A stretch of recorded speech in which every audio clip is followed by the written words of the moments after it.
Good morning or good afternoon, everyone, from wherever you're tuning into today. My name is Carrie Simpson, and I work with CSIR. We cut the BS out of IT. And I'm joined today by Ian Richardson, who is the CEO of Doberman Technologies. And today we're going to talk about something that Ian is super passionate about, and I was very excited that he agreed to share with us on it.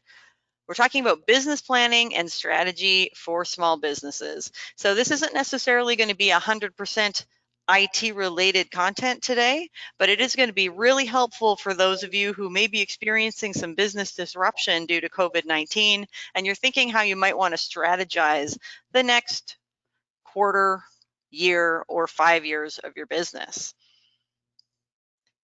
Thanks for joining us today, Ian.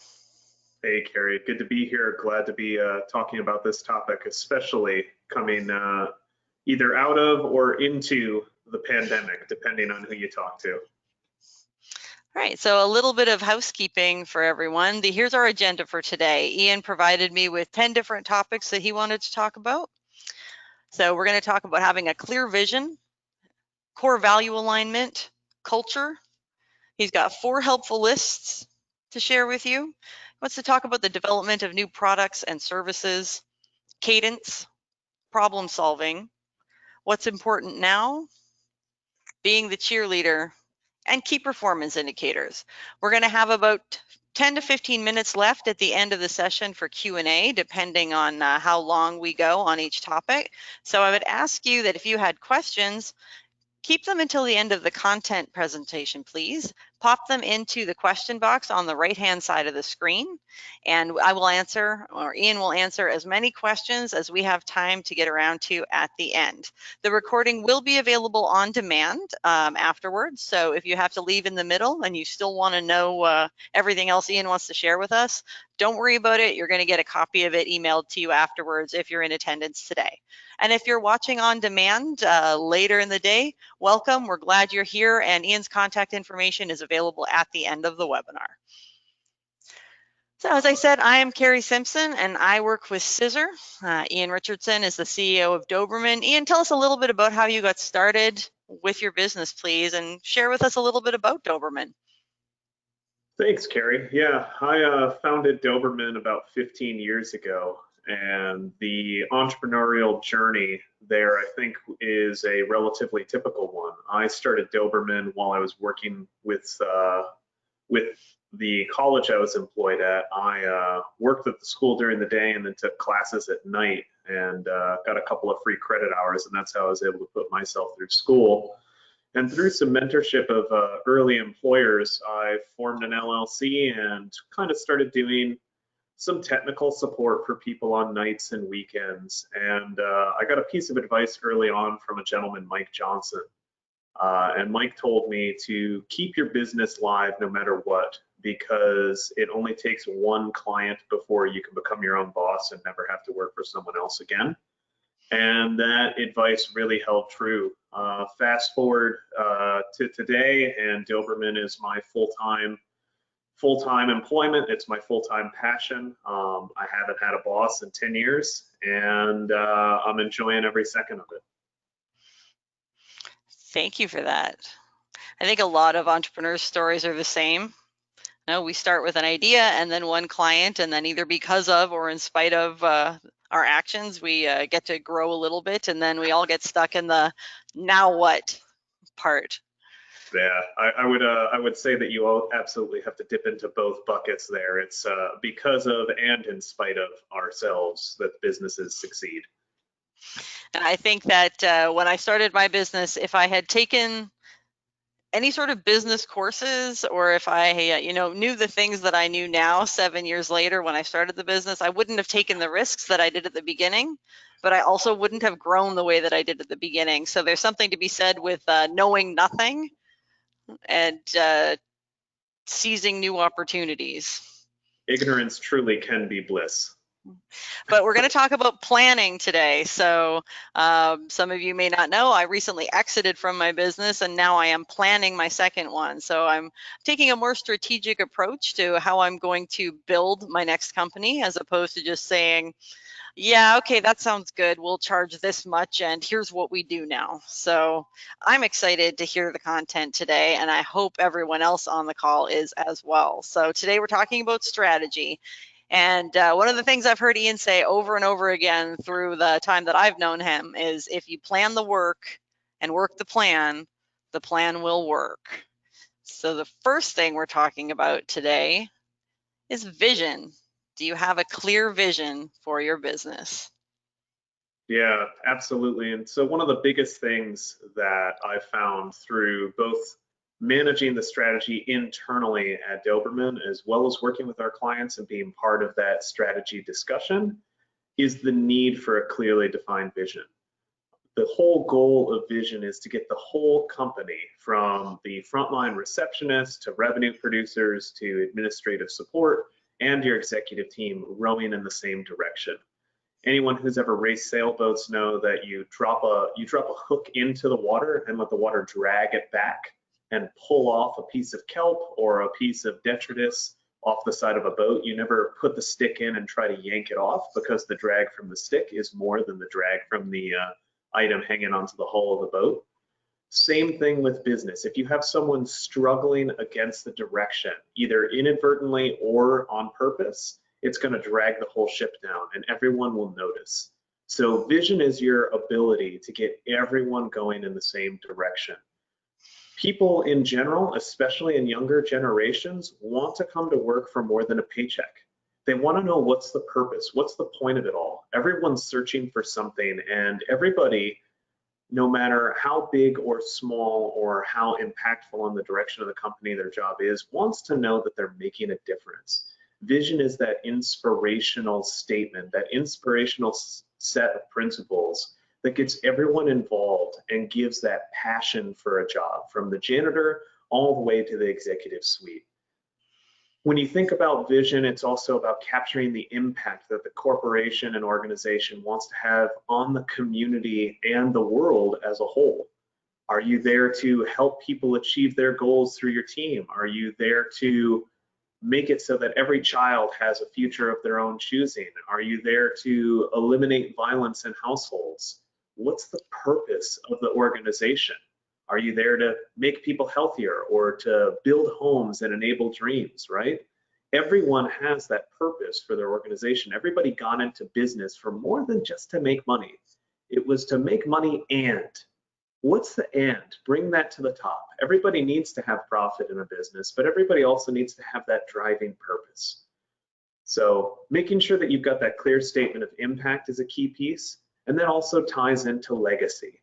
What's going to be left behind? How is this business going to change your town, your community, your state, your country, the world we live in, the people's lives that it touch? So impact and legacy are a key piece, and the vision ties all of that together. The last thing that the vision can truly do, if it's effectively communicated, is to answer that all-important question that every employee of an organization thinks of, and that's, what's in it for me? How are we going to grow? How can I grow in my role responsibilities? How can I get more pay? Vision can help you communicate that clearly. If your vision is to grow the company and to double the company in size over the next 3 years, that's a great vision statement to clearly communicate. How is that going to impact me, a frontline employee? Am I going to have profit sharing? Am I going to have a base salary bump? Is there going to be new perks or benefits available to me that go along with this growth? Am I going to get the opportunity to do new things, learn new skills, tackle new challenges? Vision can communicate all of this, and so clearly defining it's the first step towards any strategy. Start with defining the vision and build the plan around supporting it. Excellent. I know from personal experience, the first year that we did any sort of planning, when we talked about vision, we weren't really great at defining what our vision was, and our vision, was like, hey, we're going to make a lot of money. And that wasn't really a vision that would resonate with the people that were, on the phone making calls for us. It didn't impact their lives in any way. Like, my vision for my business was, I want to retire wealthy. That doesn't really resonate with anyone else. When we changed our vision from we want to generate this much revenue over the course of the next 10 years to something a little more interesting to our team, which was we want to put $10 million into the Nevada economy through the people that work for us over the course of the next 10 years. Right? We knew what those numbers looked like because we could build backwards from our financial goals, but saying, hey, we want to be a $50 million company by 2025 didn't resonate with anyone. Saying we want to make sure that we put $10 million in the hands of our employees by 2025. And what did that look like? It looked like over 80% of our employees achieving 100% of their variable. So that resonated with the team, that got them excited. So the difference between, a vision that I have versus a vision that my entire company has, there was definitely a huge impact change there. So 100% agree with you on that one. There's kind of a three-list structure with vision statements that I found can be extremely helpful, which is a perspective exercise on where are we today, where are we headed, how will we get there? And dividing that up in any way, shape, or form that might be useful to an organization can really help make a vision clear. We always divided ours up in terms of strategic topics, so looking at tomorrow, today, operational topics, looking at today, and financing both strategy and operational. So what do the finances look like? What are the operations of the business? What's the day-to-day look like? And what are we seeing around the corner? And how does that affect us in terms of current state, future state, and how we're going to go from now to then? All right. We're talking about core value alignment. This is something that's really near and dear to our heart. We followed core values at my business, Everywhere Managed. And we lived and died by them, and we hired and fired to them. So I'm looking forward to hearing, Ian, how do people think about this and how do they create them? Well, I'll really say, Carrie, that core value alignment became near and dear actually after I was introduced to you and had discussions about Everywhere Managed and Managed Sales Pros and how you and Tracy and the rest of the team all banged the same drum, and we're really marching to that same tune. And that was quite inspiring. So core value alignment ties in again with vision and make sure that everybody is there for the same reasons. I find it's good to have that same definition. I've always defined core values as a fundamental belief held by an organization or an individual. We built our core values as a team. So we did a funnel exercise where everyone kind of made general statements as to what was important to them. It's important to tell the truth. Okay, write that on the board. It's important to do what we said we would. Okay, write that on the board. I want to be better today than I was yesterday. So write that on the board. So all of those statements, all of those value statements got written out on a huge wall-sized whiteboard. And then we really did an organization and consolidation exercise around core values. What things we're talking, what were statements that everyone was saying that were a little bit similar? Doing that grouping and consolidation boiled our core values down. So sometimes organizations might have quite a few core values. I've seen companies with 5, 7, even 10 core values. The biggest one I think I ever saw was 17 core value statements. Everything, it's different strokes for different folks. There's no right or wrong way to do it. I'm a huge fan of simplicity. So we boiled ours down to 3. And everyone in our organization can rattle those off at any time. Our 3 core values are growth, team, and communication. Growth is around consistently improving as individuals in an organization. Team is to make sure that we all have that safe place to learn and succeed. And we also are able to manage that work-life tension. And communication is making sure that we're delivering what we said in an empathetic and respectful way. You'll notice that I'm able to rattle those off because those are at the core of what we do. We hire and fire based off of core value fit. And that's not just employees, that's clients. One of the first things that we state when we're talking with a prospect is around, these are our values. This is what drives us. And I will pause every presentation that I give to a prospect and say, is there any questions around our value statement? And is this in alignment with your organization? If they're not, the conversation should stop. It doesn't mean that the other company's bad. It just means that we won't be a good fit. So those core values from customer acquisition and retention to making decisions to running the business should inform every aspect of how you run the company. Another big piece that core values speaks to me on, and that we practice, is it's that guidance for self-management. One of the big aspects of scaling a company is empowering employees to make decisions. You can't manage every single division and scale. So if an employee makes a decision, they're making that decision by themselves on the fly, and it is in alignment with core values. It doesn't guarantee it is the best decision for the situation, but it absolutely guarantees it was a right decision for the situation. And there is never a disciplinary action or a negative outcome from someone making a decision in alignment with core values, because that is what steers the company. So those are the big aspects of core values that I find around strategy, is clearly defining them as a team, getting yourself in alignment with them, making sure, again, to use those values to steer acquisition and growth, and then also empowering your team to say, hey, when in doubt, what are our values? Do these values support the organization that we want to be, that we strive to be? If you're making a decision while keeping core values in mind, you've done your job well. So one of the things that we talked about when we developed our core values was that core values are absolutely not aspirational. They are who you are today, right now. The things that you believe right now, the things that you do right now, the way that you act right now. It can't be the way that you want to be in 5 years. Those aren't values, those are goals. Right? Yes. Your values are the people you are and the things that you do. So when we sat down to develop ours, my leadership team actually challenged me on the core values that I wanted to pick, because they said that I didn't exemplify them and that they couldn't be aspirational. So we compromised, and they said, if you can demonstrate core values, the ones that you want for the next for the next quarter in everything that you do, then we'll finalize the company core values. So I was really proud, one, of my leadership team of being able to just stand up to me and say, like, hell no, you're not doing any of that.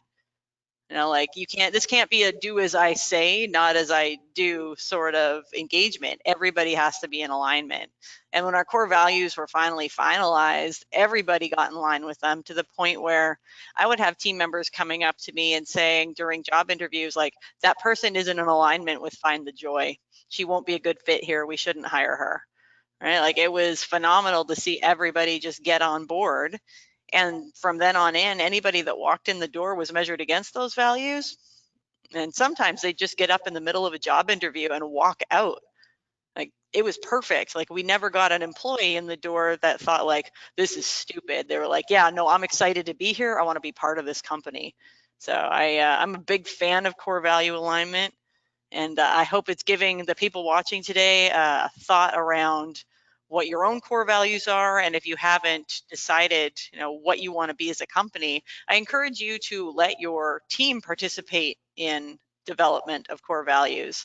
They're not something that you think up and then tell other people about. If you've got a large team, you can't come up with core values that then mean you have to fire 80% of them because they're not in alignment with them. So it's a big project, but one that I cannot tell you how worth it was to our business. Yeah, companies' core values are not one person, right? It's the company's core values, because a company isn't a single individual. And that alignment and demonstration from the top, much as with all of strategy, leadership has to model for everyone else what a core value demonstration and living by the values is. Spot Yeah, on and your there. core values are going to create your company culture. Yes, they absolutely are. And culture is definitely king in an organization, right? That vibe of the organization. When you walk into a company that has a well-defined culture, you feel it in the air. It's almost a taste that you can, it's right at the tip of the tongue. The second you mention the name, you think about that culture, and it permeates your brain, and it almost infects every part of the vision of that company. And culture can be positive and culture can be toxic. You can absolutely have either or at an organization. I've walked into companies before with a toxic culture, and it's almost a crushing weight on your shoulders. And when you walk outside, you'll find yourself rolling the shoulders and almost rolling it off the back and saying, whew, I'm glad to be out of there. And likewise, when you have that culture that's really firing on all cylinders, and you've got engagement, you've got people who are enjoying coming to work and having that motivation to show up for more than just a paycheck, that it's almost difficult to leave the organization. You're saying, oh, I have so much fun here. I have to go to my next appointment. I have to go to the next task, but I don't want to. And that's a really, really powerful aspect. So all cultures are definitely valid, right? The culture that your organization chooses is your culture. Nobody can tell you that it's right or wrong. It might be wrong for them, but if it's right for you, then it's the right culture. Happy employees definitely equal happy clients and customers, patients, whoever that you might service or serve. So it's really a executive's job, leadership team's job to help reinforce that culture that will cultivate happy and engaged and motivated employees. Because when your team is happy, they will take care of everything else for you. And that will help with retention, that will help with growth, that will help with achieving everyone's goals, and it'll allow that vision to become a reality. So one of the biggest things you can do once you get a well-defined culture is to start hiring and firing based off a culture fit. And I can give an example from Doberman. We recently, just this past year, did our first termination based off of culture, and it was a high-performing asset. So this was an individual who hit their metrics every time. They were very, very good at their job. They were qualified. They had been with us for a while, but the culture fit was not there. The cultural alignment was not there. And there was subtle toxicity emanating from this individual. And that was dragging down the team. And so we made the decision to select that individual out. And that was tough because it did set us back on metrics, on goal achievement. Set us back about 6 months to lose the productivity from that individual, but it was the right call for the organization. And that can be very, very difficult to do when it's a culture firing, but you have to be willing to pull that trigger. You have to be willing to jump off of that cliff and really put the money where your words have been, and walk the walk instead of just talking the talk, right? Likewise, when you hire an individual, you want to make sure that they are going to plug into your team. Some very effective tools on this are personality profile, skill set identifiers. I'm a big fan of a lot of different areas out on the market. I'm not going to advocate for a single one, but there are a lot of different process and procedure out there that you can utilize to see where are someone's strengths, where are someone's weaknesses, what is their personality, what is their temperament, what does their history show you? And then by doing that and aligning that against your own team, you can see if, one, they have alignment, so if those values are truly exemplified by that individual, but two, is that person maybe filling some gaps in the organization? Is their task-oriented nature going to complement that sales rep who might not be so detail-focused, but can really keep their eye on the prize, and is that results-driven individual? And can you create a pairing where they can feed off of each other, where one person can be detail organized and plan out the day, and that results-driven individual can just pound through tasks to get the goal achieved. So culture is definitely a massively important item. I would say that it's having that culture that enables engagement and happiness for your employees is going to be the single biggest impact on company productivity. Above all other items, there's no technology that can replace culture. Yeah, I know that we're all of us are susceptible to letting our superstars slide a little bit. And I think about this in sales cultures constantly. You get a couple of high performing assets that are closing regularly. And the business owner wants their culture enforced, but they also don't want to give up that high producing earner. But they don't think about the long-term consequences of having that toxic employee in the company, demonstrating to everyone else that culture isn't as important as we said it was. So either culture is king or it isn't. And you as the business leader need to make that choice. And that includes making sure that you're not allowing superstars to act like assholes. And I know that there are companies in our market, a large vendor, as a matter of fact, and I'm not really going to mention them by name, but anybody who knows them knows that one of their core values is no assholes. Like they won't work with them, and they won't hire them, and they won't keep them employed. And I think that's a phenomenal way to think about your business, right? If this is the only person anyone's ever going to meet from your company, how do they feel about your company afterwards? Right. That first impression is dictated by your culture. So. All right, so 4 helpful lists. Now, I didn't get any cheat sheets on this, so Ian, you're going to have to take over here and explain to us what we're talking about today. So the 4 helpful lists is a structure.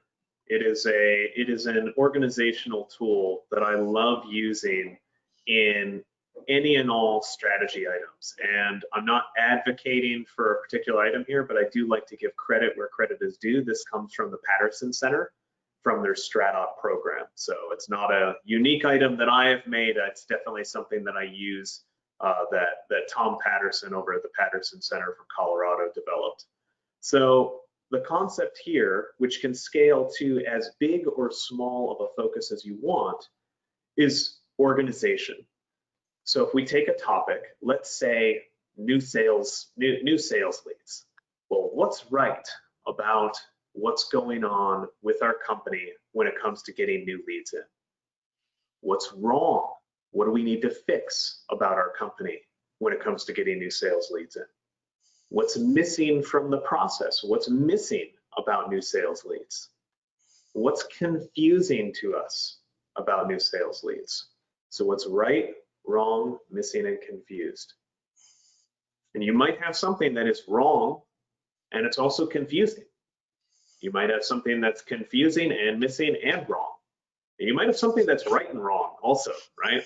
You can have things that show up on all 4 lists. So the things that are right, if you think about them, you really want to keep those. If you're thinking about problem solving, you want to make sure that you save what's right and optimize it. You need to fix what's wrong. You need to develop or build what's missing. And you need to clarify what's confusing. And wrong, missing, and confused, you'll find that across those lists, because you're going to fill out a large sheet of paper when you do one of these, especially about a big topic like organizational strategy, you'll find that there are some common themes. Again, consolidation. And that's where you kind of make a 5th list, your core issue list. What do we need to work on? And you'll take what's wrong, missing, and confused and consolidate them and develop a list of core issues. And that might be our marketing strategy is not well defined, and we don't have a cadence around leads, and our sales follow-up process is broken. We're dropping the ball on follow-ups, and we feel like we need to have a discussion around pricing strategy. Great, you got 4 core issues about your business development that now you can dive into as a team or a set of teams to try to fix for the organization. It's just a really, really useful mechanism that you can use for large topics and small. And this doesn't have to be internally facing only. One of the things that we use when we're talking with our clients is we'll do a 4 helpful lists around technology with a customer and say, okay, what do you think's right about your technology?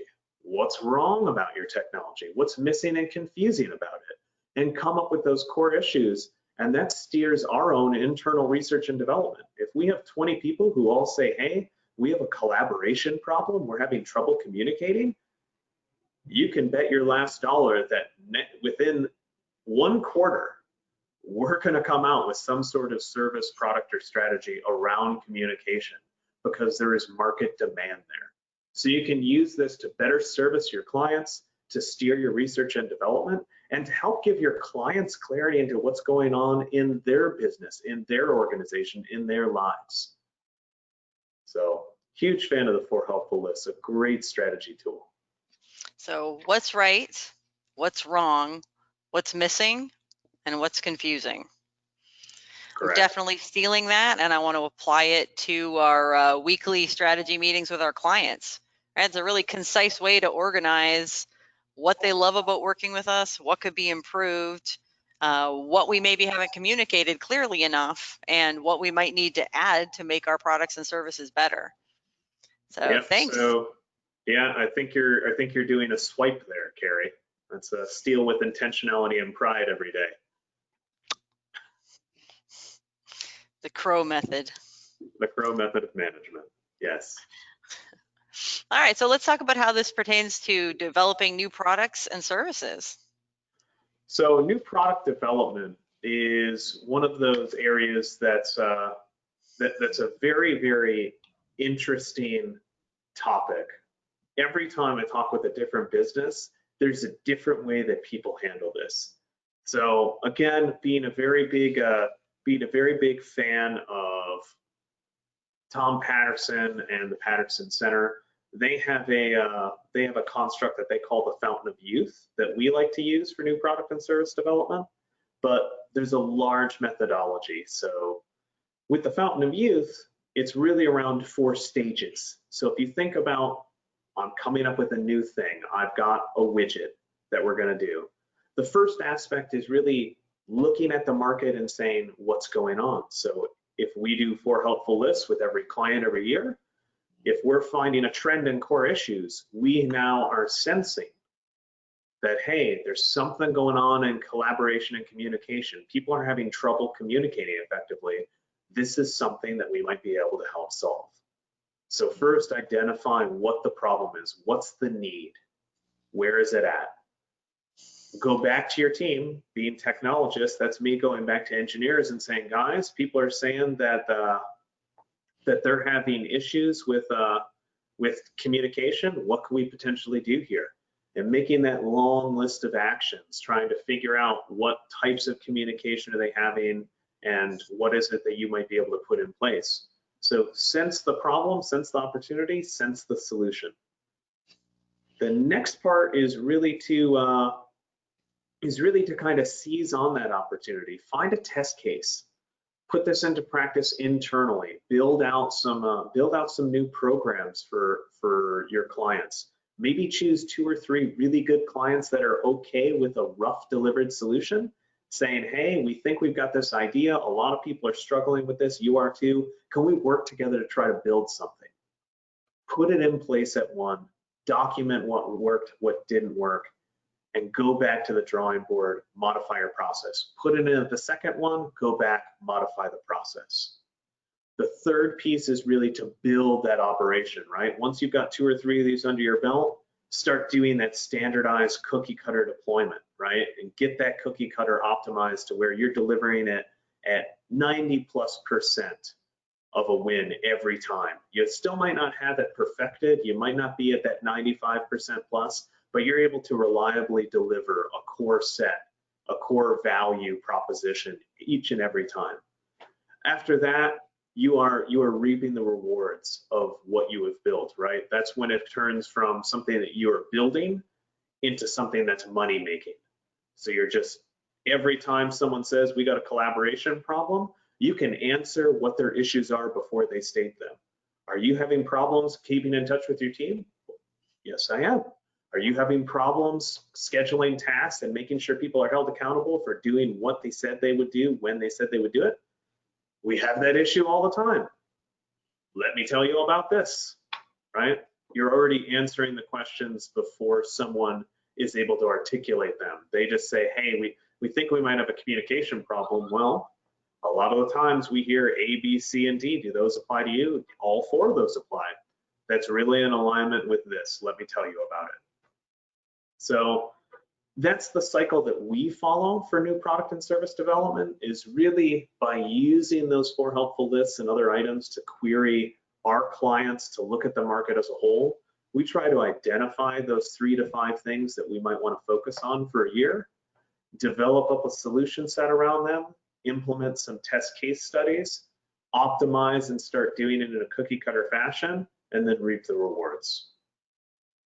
It sounds like a much more organized way to approach it. The shotgun method really doesn't work for us. That's my favorite method. I had a team that did not appreciate that methodology, however, and they got around it pretty easily by saying, "Great, we're happy to execute this for you. Just give us the plan on how we're supposed to do it." It's like, a plan? Just do it. That sounds horribly boring. Who makes a plan? Well, I have to tell you the times that we did strategically set out to create a plan, test it in a moderate way, improve it, and then roll it out to the market, things went significantly better. So learn from my mistakes. Absolutely. That's going back to the first statement, when you plan the work and work the plan will work. Yeah. So that brings us to cadence, and cadence is one of those words that every time Tracy or I hear it, we take a shot, because they're normally talking about sales process, but we're not talking about sales process today, although it still applies. Ian, walk us through cadence. Well, cadence really is around everything. So from your sales process to your service delivery to follow-ups to everything, you just need to establish a routine. So whether it's in business or even in personal life, routines are important. A personal cadence I have is at the start of my day, before I do anything, I have to go do a workout. It clears my mind, it gets me energized, it gets me engaged. So even if I'm waking up late, I'm still starting with that same part of my routine, or else the whole day is thrown off. So cadence and habit are absolutely important for strategy. We follow a weekly, monthly, quarterly, annual cadence. So every meeting that our executive team has follows an agenda. Each meeting looks exactly the same as the one before it.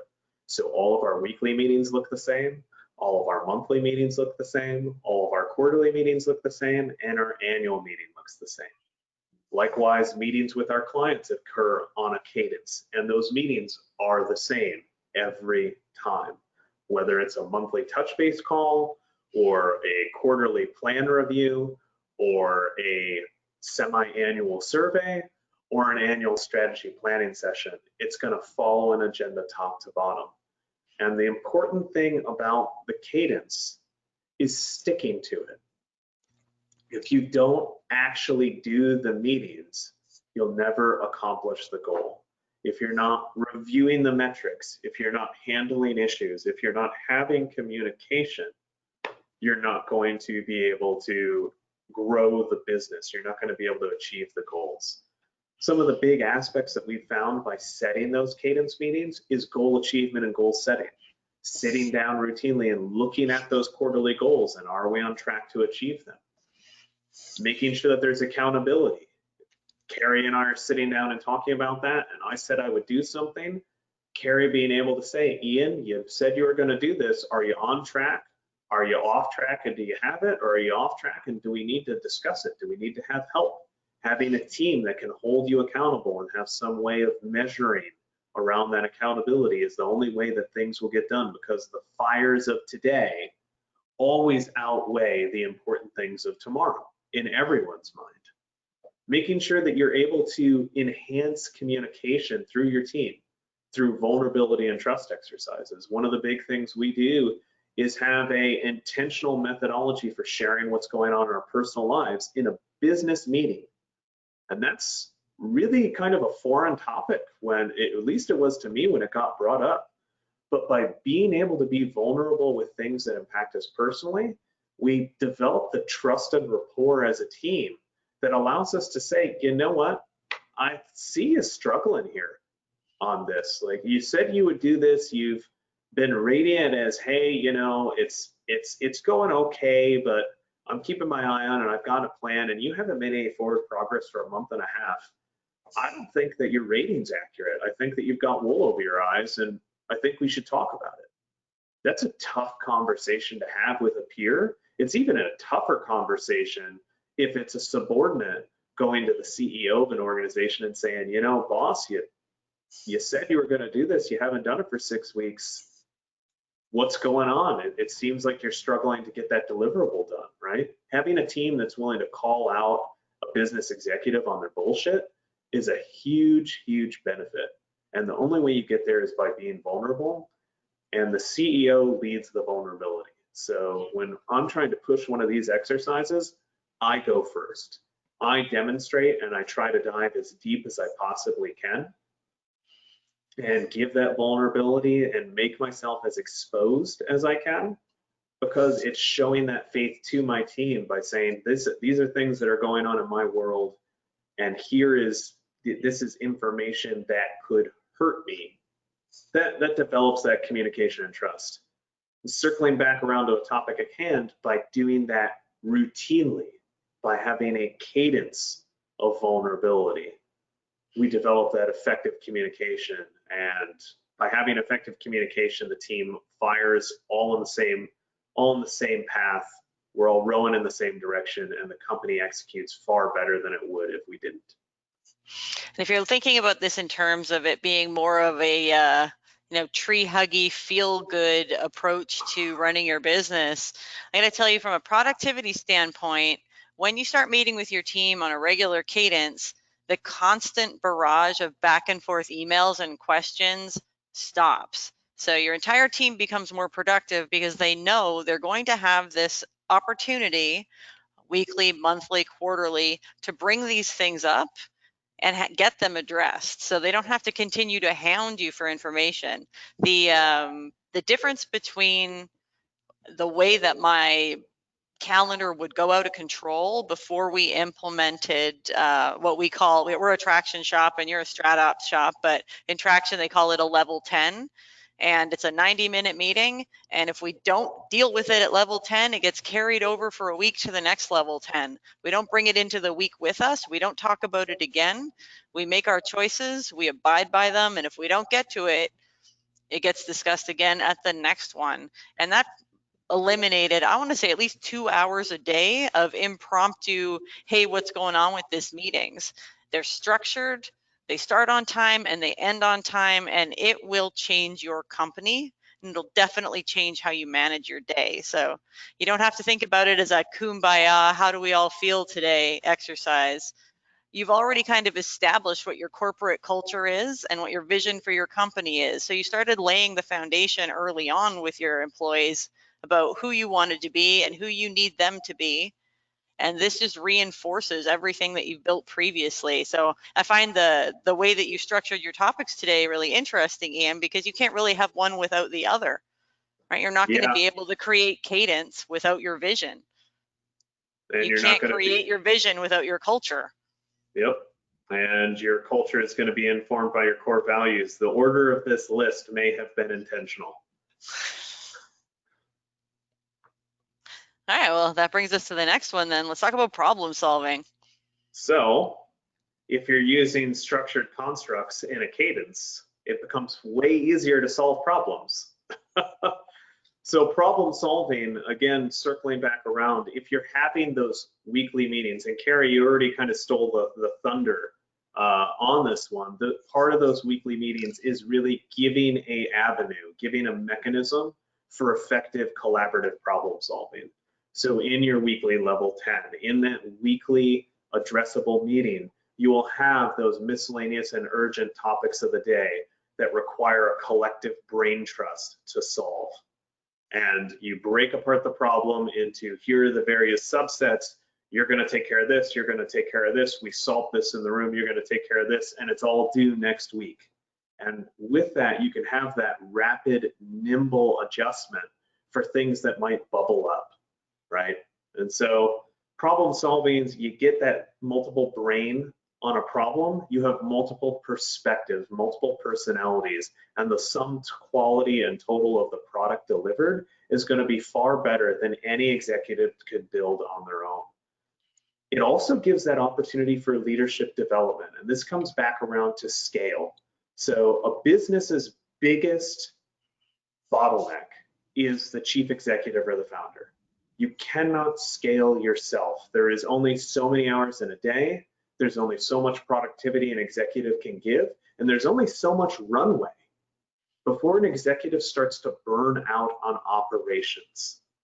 So everybody's life changes, people have kids, people get married, people start to travel, people develop hobbies or new passions. Frankly, CEOs get bored. And at some point, you have to have that next tier of leaders to help you run, operate, and grow the business. If you're working on leadership development, you are making leaders. And there's very rarely when someone just is born into the world and has a natural wealth of leadership talent. Leaders are generally made.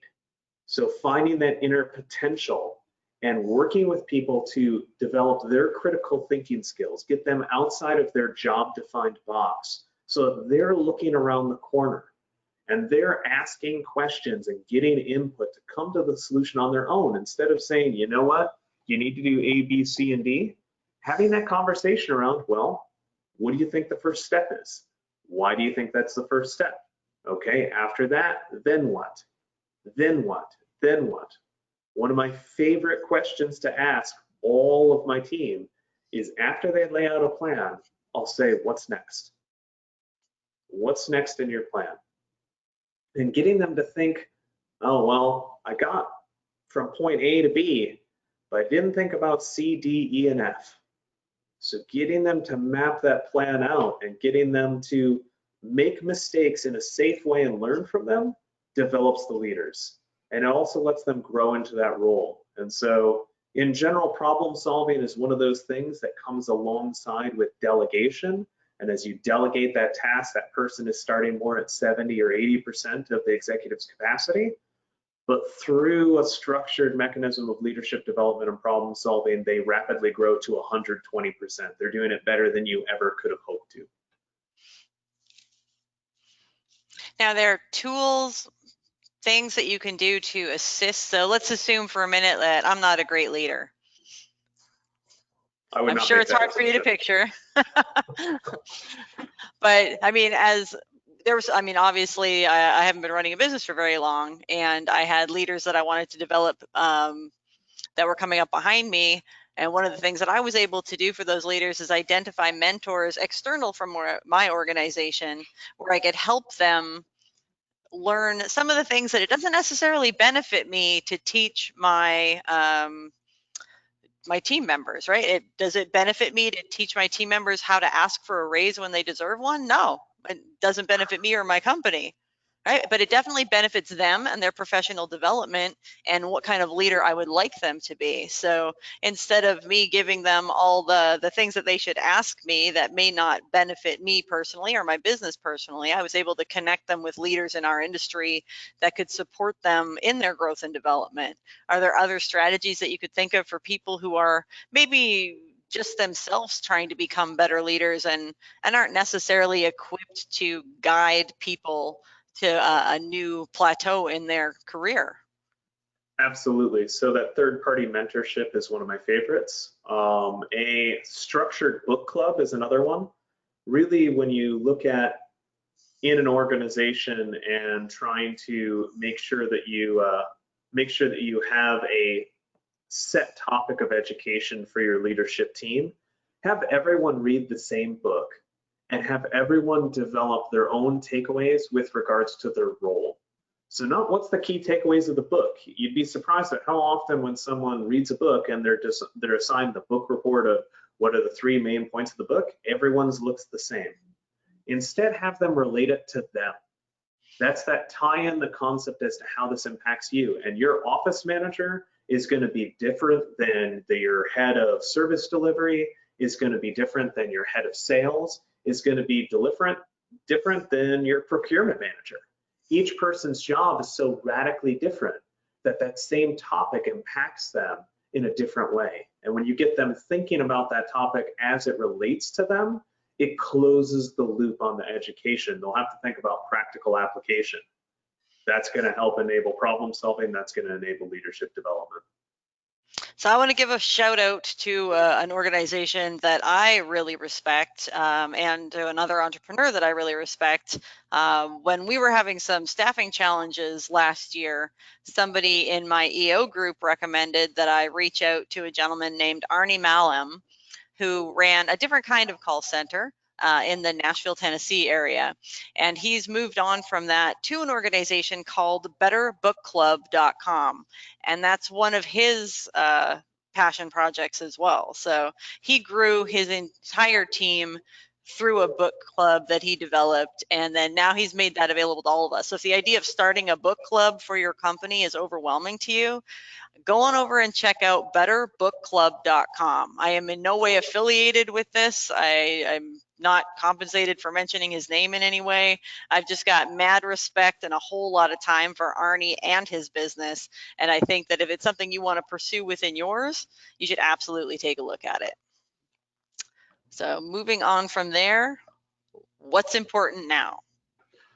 So what's important now is that interesting topic around focus. So I find with a strategic planning meeting, you get really, really engaged, everything's firing, and then if you walk around our office after we do one, the walls are covered in paper. It's like a movie set, except instead of a serial killer, it's a business strategy plan. Every single surface has paper all over it. There's writing everywhere, on the tables, on the walls, sometimes even on the floor and ceiling. And the problem is with that is that it can be overwhelming. And so having that focus to drill down on what do we need to solve today? What's the next 90 days look like? What's going to be the single most impactful items that we can build out on? That's going to be the pieces where you want to take care of. It's also making sure that when you define something as important now, that you classify that as business urgent. So every business will have the emergencies that crop up, the daily items. Running a tech company, it's when something breaks. Hey, the server's down. That's urgent. Well, anything that's on our what's important now list is also urgent, but it's urgent in terms of business survival. If we don't fix this, the business could stagnate and fail. We have to have this important item dealt with on an urgent basis, so it's not allowed to be pushed. Sometimes this means that you got to authorize overtime. Sometimes this means that you have to have incentives around the achievement of what's important now. Sometimes it means that you're just going to be buying people lunch and saying, hey guys, twice a week we're going to have working lunches, and lunch is on the boss. Whatever you got to do to make sure those go forward without impacting your service delivery, without impacting the normal day-to-day operations of the company, that's what you have to do, because it is important now. There's no way you're going to be able to get business growth, to get buy-in, to make sure that you can continue to achieve those goals, which enables you to achieve that vision, unless you're getting the important now items. Keep a list of everything else you got to do, but focus on those 3 to 5 things that are so mission critical that you have to deal with them today and get them done in that quarter. In EOS, it's your quarterly rocks, for example. Like, what do you have to do now to move that to business forward and achieve that 1 year, 3 year, 5 year, 10 year, whatever the plan is? What do you have to do to drag that ship forward? I figured out the cheat sheet for rocks years ago. The cheat sheet for your rock is start. You just put that at the beginning of your rock. Now you don't have to do anything. So you're welcome. It doesn't help you a lot though. Not achieving your rocks on a regular basis means you may as well not be following that traction process. It took us a little while to get into that rhythm and cadence, and for me to recognize, like, oh yeah, I am the biggest holdup when it comes to finishing rocks and being accountable to my team. So if it's important to you, it's important to everyone. Every time I drop the ball on one of my rocks or something that I have to get done, the rest of the team knows that it's okay for them to do it as well. So leading from the top is super important when it comes to implementing any kind of structured approach to planning for your business. And this is one of my favorite ones. Being the cheerleader. We don't call it the cheerleader at Managed Sales Pros. We called it being the woo girl. So being in Las Vegas, we go clubbing a lot, and there's always a group of women at the nightclub that are there celebrating something, and they're screaming "woo" That's constantly. right. So in our company, you're not a cheerleader, you're the woo girl. But tell us about your experience being the cheerleader, Ian. So this is a concept that came from The Energy Bus by John Gordon. It's a really good read. Organizations need the positivity, the rah rah go team person, their woo girl. It's one of the core jobs of your executive or leadership team. You got to be motivators in chief. This is around pumping people up and keeping them focused on the vision, cutting toxicity and negativity out of your daily communication, and making sure that you're steering the culture. So when someone comes to me with a problem and say, hey, we got an issue around this, I always try to phrase it back in, it sounds like we have an opportunity to make X better. And just that mind shift statement at the top of the conversation is part of my core strategy around being the cheerleader. Ian, I think the way that we're doing X is a problem. Sounds like you're telling me that we have an opportunity to make X better. Let's talk about that. How could we improve it? Then you're focusing on improvement instead of, hey, there's something broken. Just reframe the question, reframe everything that you're doing in terms of positivity, even if a client is leaving you. Hey, you know what? Customer A is moving on from partnering with our organization. We've got the opportunity to redeploy some resources and focus on training and delivery so that we can make the experience better for everyone. Let's talk about how we're going to do that. You just took a revenue loss event and turned it into a team training and positivity aspect. Be the cheerleader. I like that. Just that little reframe looks at your the whole structure of things differently. How long did it take you to learn how to do that? Too long. There you have it. You're not going to be perfect at it overnight, but definitely something to consider, especially now, right? When I think about how many businesses have been affected by the pandemic and some of the less desirable and less pleasant conversations we've have to have with our teams and our clients and our vendors. You know, the idea that you could reframe it so it's not such a negative conversation is pretty nice. Not everybody wants to hear bad news after bad news after bad news. I'd much rather have a conversation with someone about how we're improving something over, wow, you guys are terrible. Nope. That positivity, it goes all the way back to culture. Are you going to come in and talk about how you're going to change the world, or are you going to come in and talk about how everything is terrible? Well, if you think about having a conversation even with a supplier or a vendor where you're not necessarily pleased with the way that the relationship is going, right? Starting that relationship or starting that conversation with, I think we have a real opportunity to improve on X. I mean, that's a less confrontational, far less defensive, far less angry making way to begin a conversation about something that you're trying to fix. And like, I know that early in my entrepreneurial career, I was very quick to anger, very quick to hold vendors to a standard much higher than I expected, my clients to hold me to. And I had to learn how to de-escalate pretty quickly because I'm like all grr, and then, oh, okay, I guess we can fix this. The idea of starting from a place where, yeah, we're not happy, but we don't have to word it in a way that starts the other person immediately on the defensive. Right? Like, they don't want to have to defend their team. They don't want to have to listen to you complain about the people on their team constantly. And the idea that you could position it as, this is an opportunity for us to improve, and not a, wow, you guys suck again. That's a much, much more approachable conversation. And think about the light in which it's received at that point. Right? You have the opportunity to really mess with someone's day or really improve it, one conversation at a time. Absolutely. If you think about a partnership, your partnership with your client, your partnership with your supplier or vendor, is it a partnership? Are you calling them because there's an issue? Did you want to solve the issue, or did you want to complain? And having the goal internally in mind really, really helps steer that conversation. If you're calling to complain, go complain to the mirror, go complain to your therapist. right? Because it's not going to achieve anything. But if you're calling that partner to say, okay, well, this happened, I need to make sure this doesn't happen again. Hey, Carrie, 2 days ago we had X happen. I'd like to have a conversation about how we could change the process and improve it to make sure that doesn't happen again, because it wasn't a good outcome for me. Could we schedule a time to talk about that? I I just guarantee you 10 write out of that 10 down. times, partners are going to say, absolutely, do you want to talk now or should we schedule a time? Or, you know what? I agree. I want to pull in 3 other people from my team. Can we look at the calendar and get something booked out?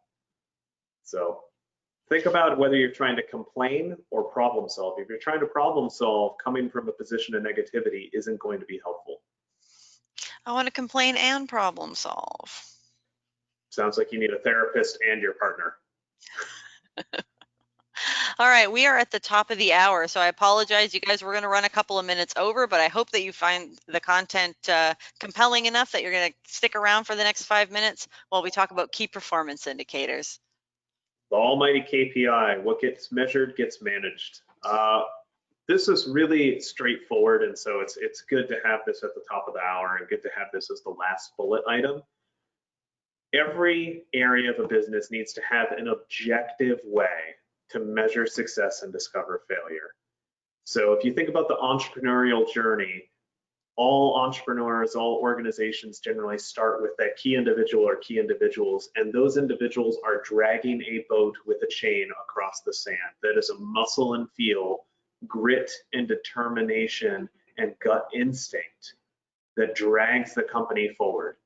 And at some point, we start reaching that bottleneck of the company founder is doing everything from service delivery to sales to bookkeeping to accounting to new business development to marketing to tax filing, and something's got to give. And either through outsourcing or hiring staff, bringing on contractors, slowly but surely those pieces start to peel away off of the entrepreneur. And one of the things that needs to happen is there needs to be a definition of what good looks like. So moving from that muscle and feel, grit and dragging to we're defining good, we're setting that, hey, you know what? If we're going to be doing good this month, we need to sell $50,000. Okay, that's a KPI. Revenue equals 50K. And measure and perform towards that number. We need to do X many appointments. We need to solve Y many problems. We need to make sure we turn off the lights at the end of the day. Sure, that could be your KPI. What gets measured gets managed. Once you've defined what good looks like, you can start developing that team of leaders. You use those KPIs to inform a new person who is managing your service delivery or keeping your books or leading your sales team or planning your marketing or whatever it is that that new individual is responsible and accountable for. With a definition of what good looks like, that leader can manage that team and take over from the entrepreneur and start activating that part of the business. And that allows the entrepreneur to shift from operations into strategy and defining legacy. What is the legacy of the company? What is next for the company? What's around the corner? How are we going to set a new vision? How are we going to achieve that vision and achieve the impact that we want for our employees, for our customers, and for our community? So defining those KPIs are a key aspect. You need to make sure that you're kind of reporting on them on a weekly basis. So this comes into Cadence. Report weekly, compensate monthly, judge quarterly, and adjust annually. That's what's worked for us. So we're doing weekly reports, compensating on the behavior on a monthly basis. So you incentivize the behavior you want. We're judging our team quarterly so that if there's a bad month and a good month and a good month, hey, it's not a terrible, no good, bad quarter. It's a quarter where we missed a month. And then you adjust on an annual basis. Your KPI should not be shifting month to month or quarter to quarter. Really, as part of that annual strategy session, you should say, okay, let's pull our KPIs out. Let's redefine them. Let's readjust them. Sometimes you can have a catastrophic event like a global pandemic that might necessitate a mid-year adjustment, and that's okay. But you might be doing that mid-year adjustment with a mid-year annual meeting and saying, guys, there's been so much that's been going on. We're going to sit down and redefine things, at least for the short term. to try to figure out what we need to do. Great. Well, we've gone over time today. You know, there's a bunch of questions here, but unfortunately, we like to respect everybody's time. And I want to say thank you to Ian for joining us today. Ian's contact information is right here. So if you want to ask those questions to Ian yourself, his email address is grow@doberman.net. And I have the ability to pull all of those questions out after the event and forward an email with answers to those questions to everyone on the event today. So don't worry, we weren't able to get to your questions today, but I will ask Ian all of them one at a time. I will put them in a document and I will send it over to every attendee on the call today. And if you're watching on demand and you want to see the answers to those questions as well, or maybe you have some of your own, you can email grow@doberman.net and we can send that document over to you as well. So whether you joined us live today or whether you're watching this in the future, I hope you enjoyed the content presentation. Ian, I really learned a lot from you. I always do. And I'm grateful that you took a little bit of time with us today. So everybody Thanks have as a always, great Carrie. afternoon. And Take thank you care again, all. Ian. Take care.